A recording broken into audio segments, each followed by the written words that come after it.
The Colorado River Reservoir route features not one but two of the many reservoirs that line the waterway, Buchanan Lake and Inks Lake, just east of Burnett, Texas.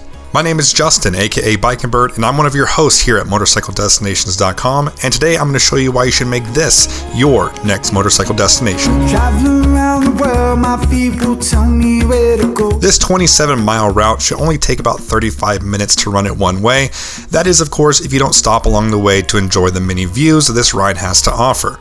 To put things into perspective, I've lived in Texas my entire 31 years of life, and I can honestly say I've never experienced a landscape like the one that is offered in this area. The north end of the route near Lake Buchanan is mainly enjoyable for the views of the lake itself. Unfortunately, this video was recorded in the middle of a historic drought, so the lake was very low, but it's easy to see by the old water lines how beautiful this place could be with some much needed rain. While not technically on this route, if you want to take a quick 2-minute detour, you can also see Buchanan Dam, which is the world's largest multi-arch dam, despite being built over 80 years ago in 1939. The south end through Inks Lake State Park, however, is a completely different story. The area features your typical cacti and mesquite tree bundles dotted all across the landscape, but what sticks out, literally, are giant deposits of granite.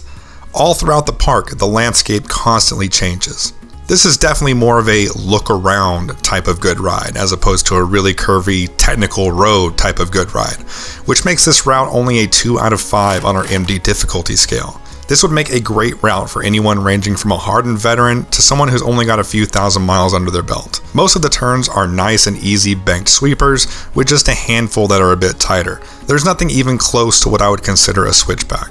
There's some gentle elevation changes throughout the segment that runs through the state park, but the majority of the route is relatively flat. Speed limits are in the 65 mile per hour range for the north end of the route and get as low as 35 miles per hour through some of the state park section, which is free to ride through. As is the case with most routes in Texas, this road can be ridden pretty much year-round, but I would highly suggest riding in the spring, fall, or even early winter to avoid the brutal Texas summers. Close by amenities are sparse, so be sure to fill up the gas tank before heading out to this route.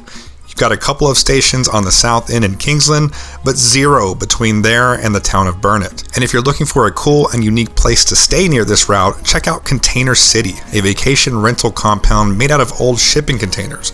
It sits just a few miles north of the start of this route, and you can check out our full feature on it by clicking this video right here.